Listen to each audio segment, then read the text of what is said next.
Good evening, this is Akashvani Kohima. I'm Ningnenem Hangsing with the evening bulletin. The headlines. India becomes fourth nation to achieve successful space docking of 2 satellites. Centre approves setting up of 8th Pay Commission for central government employees and pensioners. Advisor for Food and Civil Supply KT Sukhalu appeals Nagas to be spiritually and intellectually resilient. Spear Corps marks Armed Forces Veterans Day with special event at Dimapur. Now the news in detail. The Indian Space Research Organisation, ISRO, today scripted history by successfully completing docking of 2 satellites named Chaser and Target under the SpaceX mission. With the stupendous success of the indigenously developed Bhartiya docking system by ISRO, India has become the 4th country to use this technology after the USA, Russia and China. Docking technology is critical in assembling the space station and in crewed missions. It provides crucial facilities including in-orbit refueling and assembling heavy infrastructure in microgravity. ISRO Chairman Dr. V. Narayanan congratulated the team on the feat. President Draupadi Murmu extended her wishes to ISRO and the entire scientist and engineer communities of the country for boosting India's space capabilities. In a social media post, the president said, "This achievement paves the way for country's future endeavours in space exploration, such as Chandrayaan-4, India's planned space station and Gaganyaan." Lauding achievement, Prime Minister Narendra Modi in a social media post said, "It is a significant stepping stone for the country's ambitious space missions in the years to come." Union Minister of State for Science and Technology Dr. Jitendra Singh highlighted that it is an entirely indigenous Bhartiya docking system. The Union Cabinet today approved setting up of the 8th Pay Commission for the central government employees and pensioners. An announcement in this regard was made by Union Information and Broadcasting Minister Akashvani in New Delhi. 1947 से अब तक 7 पे commissions हुए और प्रधानमंत्री जी ने एक regular rhythm के साथ पे कमीशन बनाने का जो एक संकल्प लिया है, उसके हिसाब से 2016 में 7th पे कमीशन स्टार्ट हुआ था, तो 2026 में इसका टर्म कंप्लीट होता है। उससे वेल बिफोर 2025 में 8 पे कमीशन स्टैब्लिश करने से सफिशिएंट टाइम मिलेगा so that the recommendations can be received well before the completion of the period of 7th पे commission. The minister said the term of the 7th Pay Commission is going to end in 2026 and the setting up of the 8th Pay Commission now will give enough time to receive recommendations of the pay panel. Mr. Vaishnaw said the appointment of the chairman and 2 members of the commission will be made soon. Advisor for Food and Civil Supply KT Sukhalu today appealed for Nagas to be spiritually and intellectually resilient, emphasizing that these are crucial for shaping our own future. Noting that true leadership cannot be achieved by blindly following trends or rumors, he said success will elude us if we are easily misled.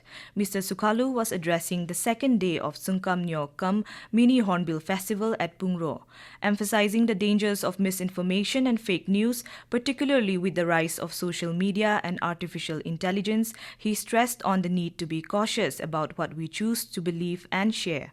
To this, he emphasized the importance of a strong educational foundation to navigate the challenges. Mr. Sukhalu also urged the community to reject any false divisions and called for greater unity to work together towards prosperity and progress. As India marks the 9th year of Startup India today, Prime Minister Narendra Modi has said that the government has left no stone unturned to encourage a culture of startups in the country. In a social media post, Mr. Modi said, over the past 9 years, the transformative program has empowered countless youngsters. He added that government policies have focused on ease of doing business, ensuring greater access to resources and supporting startups at every juncture. The Prime Minister asserted that the success of the Startup India program reflects that today the country is dynamic, confident and future-ready. This is Akashvani Kohima giving you the news. For quick news update, follow us on our X handles, AIR News Alerts and AIR_Kohima. You can also listen to this news bulletin on News On Air app and YouTube channel AIR News Kohima. Welcome back. You are listening to the evening news. The Spear Corps hosted a special event in Dimapur today to mark Armed Forces Veterans Day. Gracing the occasion as chief guest, General Officer Commanding of Spear Corps, Lieutenant General Abhijit S. Pindharkar expressed deep gratitude to the veterans for their sacrifices and steadfast commitment, recognizing their pivotal role in nation building. Pro-Defense for Nagaland, Manipur and Arunachal Pradesh, Colonel Shukla briefed on the significance of the day. This year, a special emphasis has been given towards the Veer Naris, the families of the departed soldiers, and to thank all the veterans for their sacrifice in the line of duty, sir.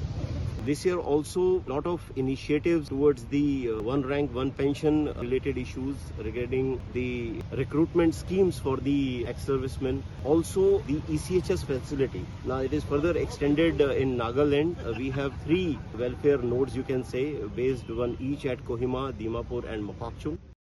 Veterans at the gathering also expressed heartfelt gratitude for the initiative. More from our correspondent.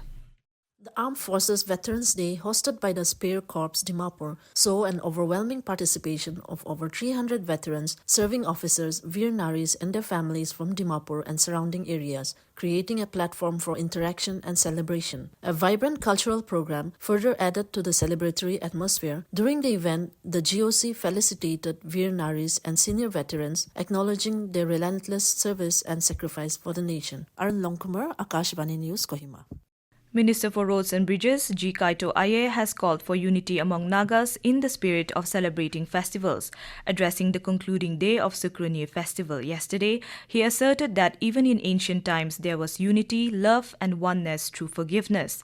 The minister also reminded that achieving unity and speaking with one voice was the most urgent need for the Naga people.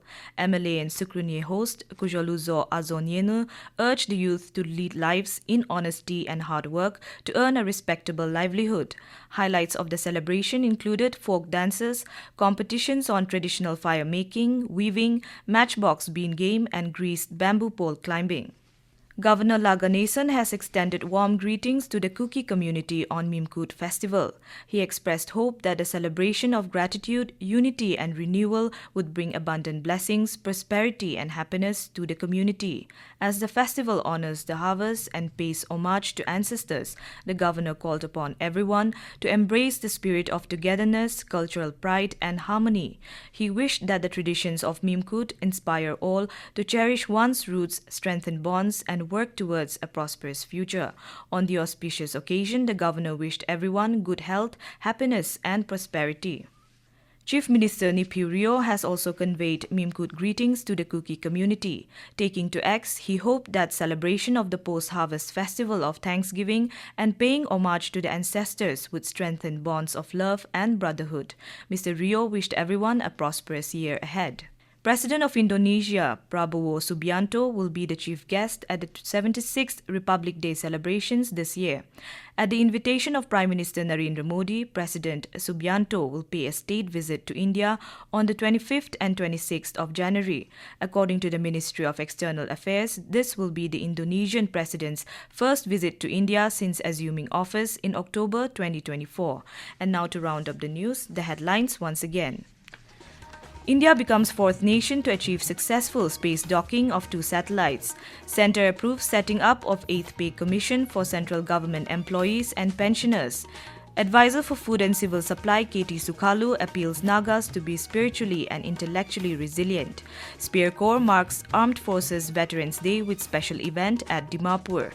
That is all we have in this evening news bulletin. We will be back with the morning English news at 7:30 a.m. tomorrow. Have a pleasant night.